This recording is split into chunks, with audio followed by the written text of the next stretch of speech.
Okay. Can I just have you first state your name and your year, your major, and your position? USG? Blaine King, Blaineking. I am a junior, a broadcast reporting major. My graduation year is 2017, and I am the president of the United Student Government. Okay. So what I'm here to ask you about is about UPass system that like Pitt has. I'm writing a story on whether or not Point Park would benefit from having one of those. Have you ever been approached by a student or anyone who is requesting this? Yes, and I've been approached myself and USG in general every year, and it's always something that gets brought up, and students always wonder why we don't have the UPass system, and the answer we give that we are told by the university is that it's two sides. It's a two-sided thing. First of all, we would have to be definitely all in for it, because making us get a UPass, that will actually cost a hike in tuition, because we would have to pay this off. Unlike Pitt and Carnegie Mellon, those big universities, it's already included in their tuition, and since they're a bigger school than Point Park, it's kind of easier to pay that off because it costs millions and billions of dollars, and that's from the Point Park end of things. The other side of it is from the Port Authority. Port Authority has to want to do a contract with Point Park, and even in years prior when we tried to do it, they just were not interested because the size of Point Park, and they don't believe that the students will actually take full advantage of it, just because you have things like Uber now.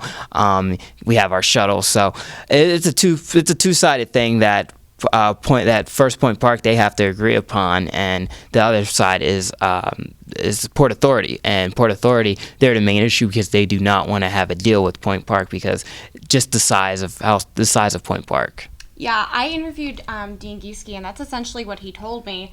And it's really frustrating because I got in contact with Port Authority today, and they gave me the same answer. Yes. Which was, we're not interested.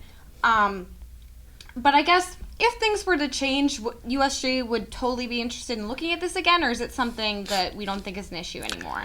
It could be something that USG definitely can look into, especially when the playoffs move down here, because we don't know what the issue or the deal with the shuttles will be in the future. I know in years prior, USG they did purchase a number of bus passes for students to purchase to pick up actually in the bookstore, and that kind of died out because students weren't actually using them. They were just being left there, and I know that in years prior, that USG, the prior administration, they were trying to push students to get this stuff, but they just didn't, the students just didn't nudge for it. So I know that died out, and that's always something that I have to look into. It's always a money issue.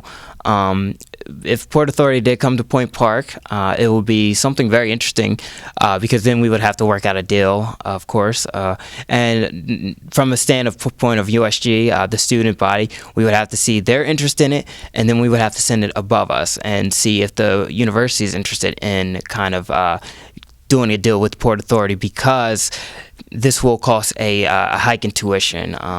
We will have to pay some type of fee so that we can have access to it. Right. So unfortunately, all these questions are hypothetical now because Port Authority is not interested. But say in the future we were able to get them to be interested. One of the problems they had when they were looking at this was like they took a poll of students and they weren't able to get a response. Like they got like 12% response. This was like 5 or 6 years ago. What do you think could be done to get a better polling response from students? It's all about marketing and pushing it out to students and making students aware of a certain poll. And I know that this year in USG we've definitely been able to get a good number of responses, but it's not a good enough number if we want to, this is for a big issue like this. So what USG would want to do is we would just have to continue to push, and we would have to get the help of everybody on campus. It just can't be USG trying to push it. We have to go to administration to push to get the student responses. We would have to go to different clubs and organizations, student life. We would have to get in touch with, basically you have to go door to door, knocking on each door here on campus, and then trying to get the commuter population to just do this, do a survey at all will. Yeah, that was something else you said about if they tried selling them from the bookstore. I wonder if we brought that back and advertised it more towards commuters, if that could be a successful thing, because I definitely have gotten positive response from commuters. Students who live on campus, not as much. But I think, like you said, if we get the word out there, commuter students would be interested in that sort of thing. Yes, I do. I actually do think commuter students will be interested because they're the ones that are taking public transportation in and out of the city every day just to get to school, and that's something that USG we always have to consider, because Point Park is a commuter-based population. Granted, some commuters, they do live in Oakland, so they'll just take the shuttle. They live not too far from here, but for the commuters that live a little outside of the city, in other parts where a shuttle they can't get to, that's something we USG would have to can look into. I definitely think that they'll actually be more inclined, like you said, to use this system, the pass system, if provided in the bookstore.